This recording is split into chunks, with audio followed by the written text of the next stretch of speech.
हे मेरी पवित्र माँ, गर्भ केवल एक शारीरिक अवस्था नहीं, बल्कि यह एक दिव्य सृजन की प्रक्रिया है। यही वो पवित्र समय होता है जब एक नया जीवन आकार ले रहा होता है। केवल शरीर ही नहीं, बल्कि उसके विचार, संस्कार और व्यक्तित्व भी इसी समय विकसित होते हैं। हमारे सनातन धर्म में कहा गया है कि गर्भ में पल रहा शिशु माता के भाव, विचार और वातावरण से गहराई से प्रभावित होता है। इसलिए प्राचीन काल से ही गर्भ संस्कार की परंपरा चली आ रही है, जहां माता को अच्छे विचार, भक्ति और शांति में रहने की प्रेरणा दी जाती है। ऐसी ही एक पावन कथा जुड़ी है भगवान शिव से, जो करुणा, ज्ञान और वैराग्य के प्रतीक हैं। उनकी यह दिव्य गर्भ कथा हमें सिखाती है कि यदि माता गर्भकाल में सकारात्मक विचार रखे, ईश्वर का स्मरण करे और शांत एवं पवित्र जीवन जिए, तो शिशु भी तेजस्वी, बुद्धिमान और संस्कारी बनता है। यह कथा केवल एक कहानी नहीं, बल्कि हर उस माता के लिए एक मार्गदर्शन है जो अपने शिशु को गर्भ से ही श्रेष्ठ संस्कार देना चाहती है। आइए इस दिव्य कथा के माध्यम से जानें कि भोलेनाथ के उपदेश कैसे एक शिशु के जीवन को उज्जवल और महान बना सकते हैं। एक समय की बात है, हिमालय की पवित्र वादियों में एक सरल, शांत और अत्यंत श्रद्धालु स्त्री निवास करती थी। वह गर्भवती थी और उसके हृदय में एक ही चिंता बार बार उठती, मेरा शिशु कैसा होगा? क्या वह गुणवान, तेजस्वी और धर्मपरायण बनेगा? वह दिन रात इसी विचार में डूबी रहती और हर पल ईश्वर से प्रार्थना करती कि उसका शिशु केवल जीवित ही न रहे, बल्कि जीवन में कुछ महान करे। एक दिन संध्या के समय, जब आकाश में हल्की लालिमा छाई हुई थी और चारों ओर एक दिव्य शांति फैली हुई थी, वह स्त्री ध्यान में बैठी और मन ही मन प्रार्थना करने लगी।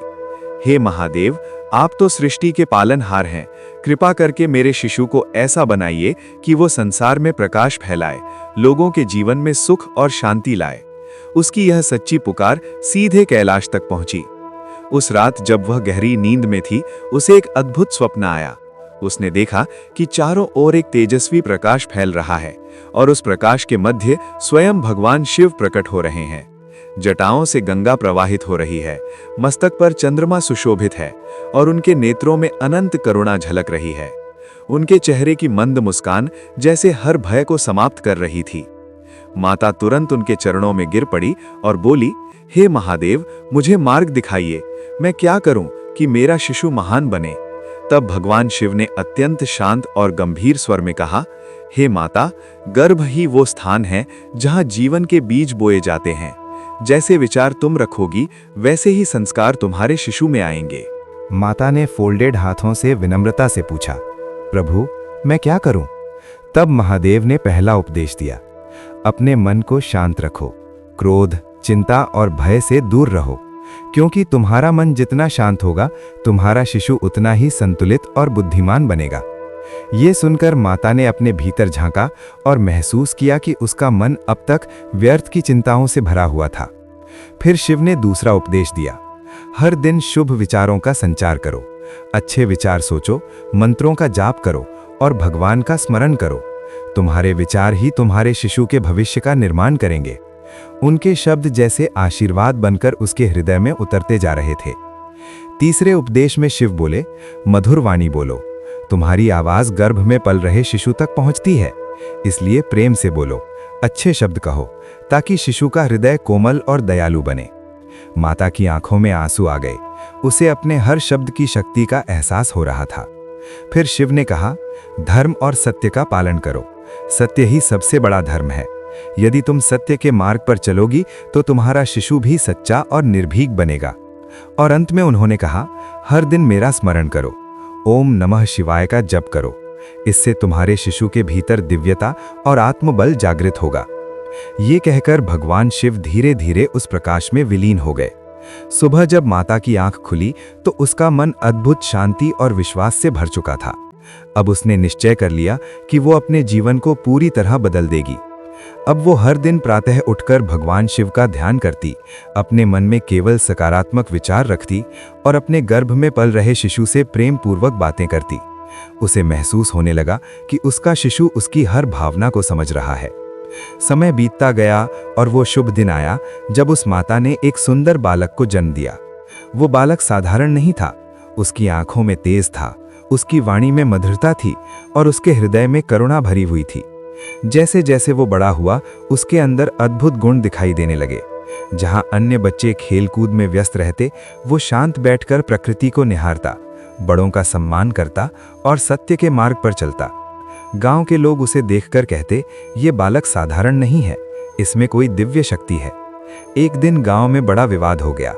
लोग क्रोध और अहंकार में एक दूसरे से लड़ने लगे। तभी वो बालक वहां पहुंचा और शांत स्वर में बोला, क्रोध कभी समाधान नहीं देता, सत्य और धैर्य ही हर समस्या का हल है। उसकी वाणी में इतनी शक्ति थी कि लोग तुरंत शांत हो गए और विवाद समाप्त हो गया।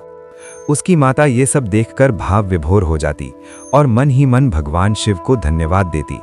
उसे समझ आ गया था कि गर्भ में दिए गए संस्कार ही आज उसके पुत्र की जीवन की सबसे बड़ी शक्ति बन चुके हैं। धीरे धीरे वो बालक बड़ा होकर एक महान, तेजस्वी और धर्मनिष्ठ व्यक्ति बना, जिसने अपने ज्ञान और करुणा से लोगों के जीवन में प्रकाश फैलाया। और एक दिन उसकी माता को फिर से स्वप्न में भगवान शिव के दर्शन हुए। उन्होंने कहा, हे माता, तूने अपने गर्भ को एक मंदिर बना दिया, इसलिए तेरा शिशु एक दिव्य आत्मा बन पाया। अब कथा आगे बढ़ती है। उस रात के बाद उस बालक के जीवन में एक अद्भुत परिवर्तन और भी स्पष्ट होने लगा। उसकी आंखों में केवल तेज ही नहीं, बल्कि एक ऐसी गहराई दिखाई देती थी जैसे वो इस संसार के हर रहस्य को भीतर से जानता हो। उसकी मुस्कान में एक अनोखी शांति थी और उसकी वाणी में ऐसा प्रभाव था कि जो भी उसे सुनता उसका मन तुरंत शांत हो जाता। गांव के लोग अब उसे केवल एक बुद्धिमान बालक नहीं, बल्कि ईश्वर का दूत मानने लगे थे। एक दिन प्रातःकाल का समय था। चारों ओर हल्की धुंध फैली हुई थी और प्रकृति पूरी तरह शांत थी। वो बालक एक वृक्ष के नीचे बैठकर गहरे ध्यान में लीन था। उसकी श्वास इतनी धीमी हो गई थी कि मानो वो इस संसार से परे किसी और ही लोक में पहुंच गया हो। तभी अचानक उसके चारों ओर एक हल्की सी आभा प्रकट होने लगी। वो आभा धीरे धीरे तेज होती गई और कुछ क्षणों के लिए ऐसा लगा जैसे उसके पीछे स्वयं भगवान शिव की छाया प्रकट हो रही हो। उसकी माता ये दृश्य देखकर स्तब्ध रह गई। उसके हृदय की धड़कन तेज हो गई, पर साथ ही उसके भीतर एक अद्भुत शांति भी फैल गई। उसे समझ में आ गया कि ये बालक अब केवल उसका पुत्र नहीं रहा, बल्कि वो एक दिव्य उद्देश्य के लिए इस धरती पर आया है। कुछ समय बाद गांव पर एक भयंकर संकट आ गया। चारों ओर सूखा पड़ गया, खेत सूख गए, नदियां सूखने लगीं और लोगों के पास न अन्न बचा था न जल। धीरे धीरे निराशा पूरे गांव में फैल गई। लोग एक दूसरे की ओर असहाय नजरों से देखने लगे, जैसे अब कोई आशा बाकी नहीं रही। तभी गांव के बुजुर्ग उस बालक के पास आए और विनम्रता से बोले, बेटा, अब हमारी अंतिम आशा केवल तुम हो। तुम्हारे अंदर कोई दिव्य शक्ति है, कृपया हमारी सहायता करो। बालक ने शांत भाव से उनकी बात सुनी और बिना कुछ कहे अपनी आंखें बंद कर लीं। वो गहरे ध्यान में चला गया और अपने मन में भगवान शिव का स्मरण करने लगा। उसके चेहरे पर एक अद्भुत तेज आ गया और वातावरण में एक हल्की सी ऊर्जा फैलने लगी। कुछ ही क्षणों में आकाश में काले बादल घिराए, तेज हवा चलने लगी और फिर अचानक मूसलाधार वर्षा शुरू हो गई। सूखी धरती जैसे फिर से जीवित हो उठी। खेतों में हरियाली लौट आई और लोगों के चेहरों पर खुशी की चमक वापस आ गई। गांव के लोग आनंद से झूम उठे और उस बालक को प्रणाम करने लगे। वो समझ गए कि ये कोई साधारण घटना नहीं थी, बल्कि ये स्वयं भगवान शिव का आशीर्वाद था। उस दिन उसकी माता दूर खड़ी ये सब देख रही थी। उसकी आंखों में आंसू थे, लेकिन ये आंसू दुख के नहीं, बल्कि गर्व, भक्ति और संतोष के थे। उसने आकाश की ओर देखकर कहा, हे महादेव, अब मैं समझ गई हूं कि गर्भ में दिए गए संस्कार ही जीवन की सबसे बड़ी शक्ति होते हैं। तभी उसके भीतर से एक दिव्य आवाज गूंजी, हे माता, हर शिशु अपने भीतर अनंत शक्ति लेकर आता है, पर उस शक्ति को जागृत करने का सामर्थ्य केवल मां के पास होता है। वो आवाज किसी और की नहीं, स्वयं भगवान शिव की थी। समय बीतता गया और वो बालक अब युवा हो चुका था। उसने अपने जीवन को लोगों की सेवा में समर्पित कर दिया। वो गांव-गांव जाकर लोगों को सत्य, प्रेम और धैर्य का मार्ग दिखाता। जहां भी कलह होती, वो शांति स्थापित करता। जहां भी दुख होता, वो आशा जगाता। उसकी ख्याति दूर दूर तक फैल गई। लोग उसे गुरु, संत और मार्गदर्शक के रूप में देखने लगे, परंतु उसके भीतर कभी भी अहंकार नहीं आया। वो हमेशा यही कहता, ये सब मेरी माँ के गर्भ में मिले संस्कारों और भगवान शिव की कृपा का परिणाम है। एक दिन उसकी माता ने उससे पूछा, बेटा, क्या सच में गर्भ के संस्कार इतने शक्तिशाली होते हैं? तब वो मुस्कुराया और बोला, माँ, गर्भ ही पहला विद्यालय है और तुम मेरी पहली गुरु हो। जो कुछ मैं आज हूं वो सब तुम्हारे विचारों, तुम्हारी भक्ति और तुम्हारे प्रेम का ही फल है। माता की आंखों से आंसू बहने लगे और उसने अपने पुत्र को गले से लगा लिया। उस क्षण में केवल एक ही भावना थी, शुद्ध प्रेम और दिव्यता का अनुभव। हे मां, ये कथा केवल एक कहानी नहीं बल्कि एक सच्चा संदेश है। तुम्हारा हर विचार, हर भावना तुम्हारे शिशु का भविष्य बना रहा है। उस रात के बाद फीवर फायर के जीवन में एक और गहरा परिवर्तन आने लगा। अब वो केवल लोगों के दुख दूर करने तक सीमित नहीं था, बल्कि वो उनके भीतर छिपी हुई शक्ति को जगाने लगा था। जहां भी वो जाता, लोग उसके पास अपने सवाल लेकर आते। कोई अपने जीवन से परेशान था, कोई अपने मन की उलझनों से, तो कोई अपने भाग्य को दोष देता था। फीवर फायर सबकी बातें ध्यान से सुनता और फिर बहुत ही शांत स्वर में कहता, तुम्हारा भाग्य बाहर नहीं, तुम्हारे भीतर है। जैसे विचार तुम रखोगे वैसा ही जीवन तुम्हें मिलेगा। उसकी ये बात सुनकर लोगों को पहली बार एहसास होता कि वे खुद ही अपने जीवन के निर्माता हैं। धीरे धीरे उसने लोगों को एक नया मार्ग दिखाना शुरू किया। वो उन्हें ध्यान करना सिखाता, अपने मन को नियंत्रित करना सिखाता और सबसे महत्वपूर्ण, अपने विचारों को बदलना सिखाता। वो कहता, जैसे एक माँ अपने गर्भ में शिशु को संस्कार देती है, वैसे ही हर इंसान अपने मन में अपने भविष्य को जन्म देता है। उसकी ये शिक्षा सुनकर लोग चौंक जाते, क्योंकि ये केवल एक बात नहीं थी बल्कि एक गहरी सच्चाई थी जो सीधे उनके जीवन से जुड़ी हुई थी। एक दिन एक युवक उसके पास आया जो अत्यंत क्रोधित और निराश था। उसने कहा, मेरे जीवन में कुछ भी अच्छा नहीं हो रहा। मैं जितना प्रयास करता हूं उतनी ही असफलता मिलती है। फीवर फायर ने उसकी आंखों में देखा और कहा, तू बाहर की दुनिया को बदलना चाहता है, लेकिन अपने भीतर झांकने से डरता है। पहले अपने विचारों को शुद्ध कर, अपने मन को शांत कर, फिर देख कैसे तेरा जीवन बदलता है। युवक उसकी बात सुनकर कुछ क्षणों के लिए चुप हो गया और पहली बार उसने अपने भीतर झांकने की कोशिश की। उसकी माता ये सब दूर से देख रही थी। उसे अब ये समझ में आ चुका था कि उसका पुत्र केवल चमत्कार करने के लिए नहीं आया, बल्कि लोगों को उनके भीतर की सच्चाई से परिचित कराने के लिए आया है। उसने मन ही मन भगवान शिव को धन्यवाद दिया और कहा, प्रभु, आपने जो ज्ञान गर्भ में दिया था, आज वही संसार को दिशा दे रहा है। समय के साथ फीवर फायर ने एक स्थान पर रुकना छोड़ दिया। वो गांव-गांव, नगर-नगर जाने लगा। जहां भी अंधकार होता, वो वहां प्रकाश ले जाता। जहां भी निराशा होती, वो वहां आशा जगाता। लेकिन उसकी सबसे बड़ी शक्ति ये थी कि वो किसी को अपने ऊपर निर्भर नहीं बनाता था। वो हर व्यक्ति को ये सिखाता था कि तुम्हारे भीतर ही तुम्हारा समाधान है। एक दिन जब वो एक घने वन के बीच बैठकर ध्यान कर रहा था, तभी उसके सामने फिर से भगवान शिव प्रकट हुए। इस बार उनका स्वर पहले से भी अधिक गंभीर और गूढ़ था। उन्होंने कहा, हे पुत्र, अब तू समझ चुका है कि गर्भ में मिले संस्कार केवल जन्म तक सीमित नहीं रहते, बल्कि वे पूरे जीवन का आधार बनते हैं। अब तेरा कर्तव्य है कि तू हर माँ को यह ज्ञान दे, ताकि आने वाली पीढ़ियां भी उज्जवल बन सकें। फीवर फायर ने विनम्रता से सिर झुका दिया और कहा, प्रभु, मैं आपका संदेश हर घर तक पहुंचाऊंगा। उस क्षण उसे यह महसूस हुआ कि उसका जीवन केवल उसका नहीं, बल्कि पूरे संसार का है। उस दिन के बाद फीवर फायर का जीवन और भी गहरे अर्थ में बदल गया।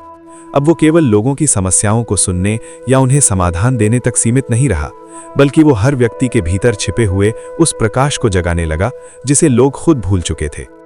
वो जहां भी जाता, लोगों को यही समझाता, तुम कमजोर नहीं हो, तुम में वही शक्ति है जो इस पूरे ब्रह्मांड को चला रही है, बस तुमने उसे पहचानना बंद कर दिया है।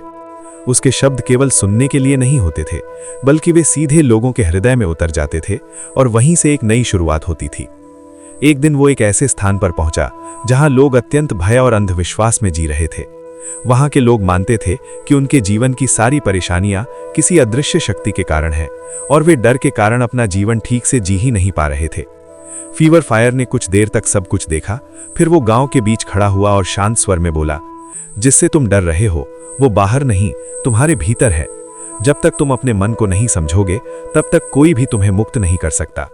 उसकी बात पहले तो किसी को समझ नहीं आई, लेकिन उसके चेहरे की शांति और आंखों की सच्चाई ने लोगों को सोचने पर मजबूर कर दिया। उसने वहां के लोगों को एक सरल अभ्यास सिखाया। हर दिन कुछ समय अपने मन को शांत करके बैठो, अपनी सांसों को महसूस करो और अपने भीतर झांको। उसने कहा, जब तुम अपने भीतर जाओगे तब तुम्हें पता चलेगा कि असली शक्ति बाहर नहीं, तुम्हारे अंदर है। कुछ लोगों ने उसकी बात मानी और धीरे धीरे अभ्यास करना शुरू किया। कुछ ही दिनों में उनके व्यवहार में परिवर्तन दिखने लगा। उनका भय कम होने लगा, उनके चेहरे पर शांति आने लगी और उनका जीवन धीरे धीरे बदलने लगा। ये सब देखकर उसकी माता के हृदय में एक अलग ही भाव जाग उठा। वो सोचने लगी, ये वही ज्ञान है जो एक समय भगवान शिव ने मुझे दिया था और आज वही ज्ञान ये संसार को दे रहा है। उसने फिर से मन ही मन भगवान शिव को प्रणाम किया और धन्यवाद दिया। समय के साथ फीवर फायर के पास दूर दूर से लोग आने लगे। कोई अपने जीवन का उद्देश्य जानना चाहता था, कोई अपने दुखों से मुक्ति चाहता था, तो कोई केवल शांति की तलाश में आता था। वो हर किसी को एक ही बात समझाता, जीवन को बदलने के लिए बाहर कुछ बदलने की जरूरत नहीं, केवल अपने विचारों और अपने दृष्टिकोण को बदलने की जरूरत है। उसकी ये बात धीरे धीरे लोगों के जीवन में गहराई से उतरने लगी। एक दिन एक वृद्ध व्यक्ति उसके पास आया जिसकी आंखों में निराशा भरी हुई थी। उसने कहा, मैंने अपना पूरा जीवन संघर्ष में बिताया है, अब मुझ में कुछ भी करने की शक्ति नहीं बची। फीवर फायर ने उसका हाथ अपने हाथ में लिया और बहुत ही कोमल स्वर में कहा, जब तक सांस है तब तक संभावना है। तुमने जीवन को बाहर खोजा, अब उसे अपने भीतर खोजो। ये सुनते ही उस वृद्ध की आंखों से आंसू बहने लगे, लेकिन ये आंसू दर्द के नहीं बल्कि एक नई आशा के थे। धीरे धीरे फीवर फायर का नाम केवल एक व्यक्ति का नाम नहीं रहा, बल्कि एक विचार बन गया, एक ऐसी सोच जो हर व्यक्ति को ये याद दिलाती थी कि वो स्वयं अपने जीवन का निर्माता है। लोग अब अपने बच्चों को भी यही सिखाने लगे कि गर्भ से ही अच्छे संस्कार देना कितना महत्वपूर्ण है, क्योंकि वही आगे चलकर पूरे जीवन की नींव बनते हैं। एक रात जब फीवर फायर अकेला बैठा आकाश की ओर देख रहा था, उसके मन में एक गहरा प्रश्न उठा, क्या मैं अपना कार्य सही दिशा में कर रहा हूं? तभी अचानक उसके चारों ओर एक हल्की सी रोशनी फैलने लगी और उस प्रकाश के मध्य फिर से भगवान शिव प्रकट हुए। भगवान शिव ने शांत स्वर में कहा, हे पुत्र, तू वही कर रहा है जिसके लिए तुझे इस धरती पर भेजा गया है। तू लोगों को उनकी सच्चाई से परिचित करा रहा है और यही सबसे बड़ा कार्य है। फीवर फायर ने विनम्रता से सिर झुका दिया और बोला, प्रभु, मैं केवल आपका माध्यम हूं। ये सुनकर शिव मुस्कुराए और बोले, यही तेरी सबसे बड़ी शक्ति है, तेरा अहंकार शून्य है। उस क्षण फीवर फायर के भीतर एक और गहरी शांति उतर गई। अब उसे किसी भी प्रकार का संदेह नहीं था, उसे अपने मार्ग पर पूर्ण विश्वास हो चुका था। उस दिव्य अनुभव के बाद फीवर फायर का आत्मविश्वास और भी दृढ़ हो गया। अब वो केवल लोगों को मार्ग दिखाने वाला नहीं, बल्कि उनके भीतर छिपे हुए प्रकाश को जगाने वाला बन चुका था। वो जहां भी जाता, वहां के लोग केवल उसकी बातें ही नहीं सुनते थे, बल्कि उन्हें अपने जीवन में उतारने लगते थे। धीरे धीरे उसके शब्द एक साधारण उपदेश नहीं, बल्कि जीवन बदलने वाला सत्य बन गए। एक दिन वो एक ऐसे नगर में पहुंचा जहां लोग अत्यधिक धनवान तो थे, लेकिन उनके जीवन में शांति नहीं थी। हर कोई बाहरी सुखों के पीछे भाग रहा था, लेकिन भीतर से खाली था। फीवर फायर ने कुछ समय तक उन्हें देखा, फिर एक स्थान पर बैठकर बोला, तुमने सब कुछ पा लिया, लेकिन खुद को खो दिया। जब तक तुम अपने भीतर की शांति को नहीं पहचानोगे, तब तक कोई भी धन तुम्हें सुख नहीं दे सकता। उसकी ये बात सुनकर वहां के लोग पहली बार चुप हो गए, क्योंकि किसी ने उन्हें इतने सीधे और सच्चे शब्दों में ये बात कभी नहीं कही थी। उसने वहां के लोगों को सिखाया कि हर दिन कुछ समय अपने लिए निकालो, अपने मन को समझो, अपने विचारों को देखो। उसने कहा, शांति बाहर नहीं, तुम्हारे भीतर है। जब तुम उसे पा लोगे, तब तुम्हारा जीवन सच में पूर्ण हो जाएगा। धीरे धीरे लोगों ने उसकी बात को अपनाना शुरू किया और उनके जीवन में एक अद्भुत परिवर्तन आने लगा। उसी समय उसकी माता दूर खड़ी ये सब देख रही थी। उसकी आंखों में गर्व और संतोष के आंसू थे। उसने मन ही मन भगवान शिव को धन्यवाद दिया और कहा, प्रभु, आपने जो ज्ञान मुझे गर्भ में दिया था, आज वही पूरे संसार को दिशा दे रहा है। समय बीतता गया और फीवर फायर अब एक नाम नहीं, बल्कि एक आंदोलन बन चुका था। एक ऐसी सोच जो हर व्यक्ति को ये याद दिलाती थी कि उसका जीवन उसके अपने विचारों से बनता है। लोग अब अपने बच्चों को गर्भ से ही अच्छे संस्कार देने लगे, अपने घरों में शांति और सकारात्मकता का वातावरण बनाने लगे। एक दिन कुछ युवा उसके पास आए और बोले, हमें भी आपके जैसा बनना है, हमें भी लोगों की मदद करनी है। फीवर फायर मुस्कुराया और बोला, मेरे जैसा बनने की जरूरत नहीं है, अपने असली स्वरूप को पहचानो। हर व्यक्ति अपने आप में पूर्ण है, बस उसे अपनी शक्ति को पहचानने की जरूरत है। उसकी ये बात सुनकर उन युवाओं के भीतर एक नई प्रेरणा जाग उठी। रात के समय जब वो एकांत में बैठा था, उसने आकाश की ओर देखा और मन ही मन भगवान शिव को प्रणाम किया। उसे महसूस हुआ कि अब उसका जीवन केवल उसका नहीं, बल्कि हर उस व्यक्ति का है जो अंधकार से प्रकाश की ओर जाना चाहता है। हे माँ, इस कथा का सार यही है, तुम्हारा गर्भ एक मंदिर है, तुम्हारे विचार एक बीज हैं और तुम्हारा प्रेम एक शक्ति है। अगर तुम अपने गर्भ को शांति, भक्ति और सकारात्मकता से भरोगी तो तुम्हारा शिशु केवल एक इंसान नहीं, बल्कि एक फीवर फायर बनेगा, एक ऐसी शक्ति जो इस संसार में प्रकाश फैलाएगी। अगर आपको ये कथा पसंद आई हो तो वीडियो को लाइक और शेयर जरूर करें और कमेंट में हर हर महादेव लिखना ना भूलें। और ऐसे ही ज्ञानवर्धक और जीवन बदलने वाली कथाओं के लिए हमारे चैनल माइंड ग्लो ज्ञान को सब्सक्राइब जरूर करें और बेल आइकन दबाना ना भूलें।